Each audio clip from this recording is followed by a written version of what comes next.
ओम नमः शिवाय। श्रावण मास महात्म अध्याय 17वां।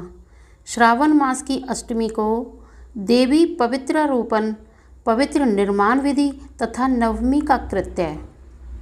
ईश्वर बोले, हे देवेश, अब मैं शुभ पवित्र रोपण का वर्णन करूँगा।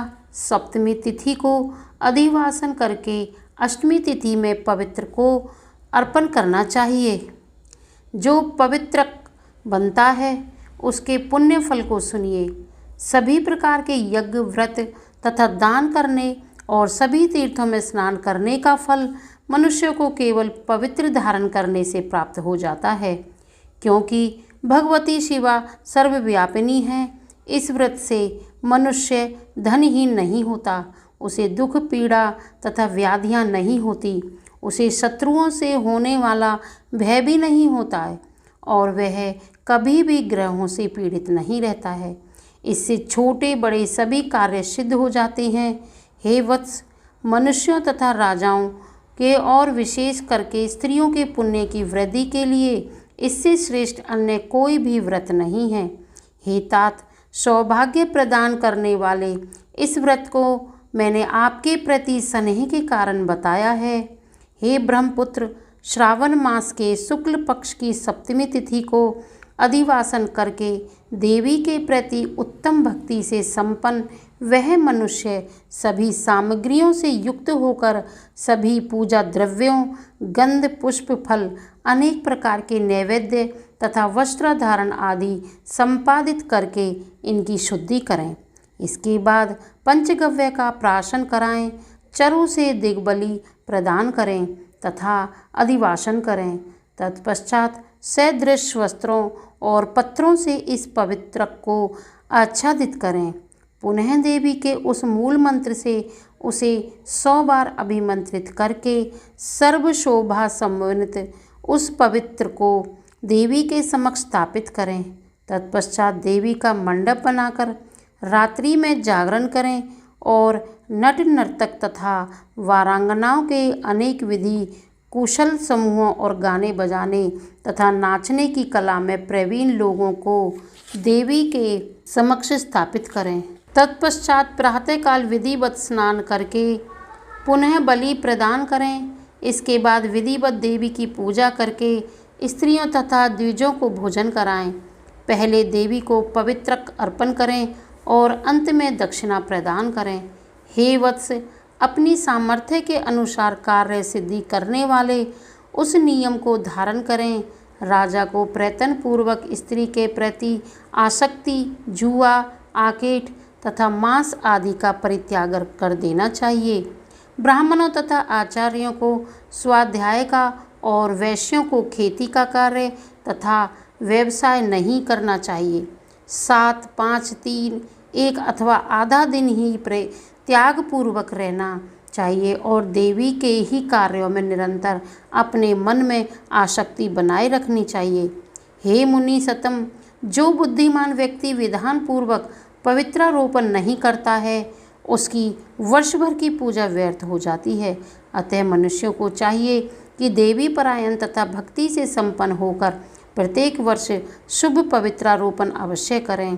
कर्क अथवा सिंह राशि में सूर्य के प्रवेश करने पर शुक्ल पक्ष की अष्टमी तिथि को देवी को पवित्र तक अर्पित करना चाहिए। हे सनत कुमार, इसके ना करने में दोष होता है, इसे नित्य करना बताया गया है। सनत कुमार जी बोले, हे देवदेव, हे महादेव, हे स्वामिन, आपने जिस पवित्र का बंधन कथन किया वह कैसे बनाया जाना चाहिए, उसकी संपूर्ण विधि बताएं। ईश्वर बोले, हे सनत कुमार, सोने, ताम्र, चांदी, रेशमी वस्त्र से निकाले गए कुश आकाश के अथवा ब्राह्मणी के द्वारा काते गए कपास के सूत्र को तिगुना करके फिर उसका तिगुना करके पवित्रक बनाना चाहिए। उनमें 360 तारों का पवित्रक उत्तम और 270 तारों का पवित्रक मध्यम कहा गया है। 180 तार वाले पवित्रक को कनिष्ठ जानना चाहिए। इसी प्रकार 100 ग्रंथि का पवित्रक उत्तम, 50 ग्रंथि का पवित्रक मध्यम और 36 ग्रंथि का सुंदर पवित्रक कनिष्ठ होता है। अथवा 6, 3, 4, 2, 12, 24, 10 अथवा 8 ग्रंथियों का पवित्रक बनाना चाहिए, अथवा 108 ग्रंथि का पवित्रक उत्तम, 54 ग्रंथि का मध्यम और 27 ग्रंथि का कनिष्ठ होता है। प्रतिमा के घुटने तक लंबा पवित्रक उत्तम, जंघा तक लंबा पवित्रक मध्यम और नाभि पर्यंत लंबा पवित्रक अधम कहा जाता है। पवित्रक की सभी शुभ ग्रंथियों को कुमकुम से रंग दें। इसके बाद अपने समक्ष शुभ सर्वतोभद्र मंडल पर देवी का पूजन करके कलश के ऊपर बांस के पात्र में पवित्रक को रखें। 3 तार वाले पवित्रक में ब्रह्मा, विष्णु तथा शिव का आह्वान करके स्थापित करें। इसके बाद सुनिए, 9 तार के पवित्रक में ओमकार, सोम, अग्नि, ब्रह्मा, समस्त नागों, चंद्रमा, सूर्य, शिव और विश्वेश देवों की स्थापना करें। हे सनत कुमार, अब मैं ग्रंथियों में स्थापित किए जाने वाले देवताओं का वर्णन करूँगा। क्रिया, पौरुषी, वीरा, विजया, अपराजिता, मनोन्मी, जया, भद्रा, मुक्ति और ईशा ये देवियां हैं। इनके नामों के पूर्व में प्रणव तथा अंत में नमः लगाकर ग्रंथि संख्या के अनुसार क्रम से आह्वान करके चंदन आदि से इनकी पूजा करनी चाहिए। इसके बाद प्रणव से अभिमंत्रित करके देवी को धूप अर्पण करना चाहिए। हे सनत कुमार, मैंने आपसे देवी के इस शुभ पवित्रारोपण का वर्णन कर दिया है। इसी प्रकार अन्य देवताओं का भी पवित्रारोपण प्रतिपदा आदि स्थितियों में करना चाहिए। मैं उन देवताओं को आपको बताता हूँ। कुबेर, लक्ष्मी, गौरी, गणेश, चंद्रमा, बृहस्पति, सूर्य, चंडिका, अम्बा, वासुकी, ऋषिगण, चक्रपाणि, अनंत, शिवजी, ब्रह्मा और पितर, इन देवताओं की पूजा प्रतिपदा आदि तिथियों में करनी चाहिए। यह मुख्य देवता का पवित्रारोपण है। उनके अंग देवता का पवित्रक 3 सूत्रों का होना चाहिए। ईश्वर बोले, हे विपेंद्र, अब मैं श्रावण मास के दोनों पक्षों की नवमी तिथियों के कारणीय कृत्य को बताऊंगा। इस दिन कुमारी नामक दुर्गा की यथाविधि पूजा करनी चाहिए। दोनों पक्षों की नवमी के दिन नक्त व्रत करें और उसमें दुग्ध तथा मधु का आहार ग्रहण करें अथवा उपवास करें। उस दिन कुमारी नामक उन पापनाशिनी दुर्गा चंडिका की चांदी की मूर्ति बनाकर भक्ति पूर्वक सदा उनका अर्चन करें। गंध, चंदन, कनेर के पुष्पों, दशांग, धूप और मोदकों से उनका पूजन करें। तत्पश्चात कुमारी कन्या, स्त्रियों तथा विप्रों को श्रद्धापूर्वक भोजन कराएं और इसके बाद मौन धारण करके स्वयं बिल्व पत्र का आहार ग्रहण करें।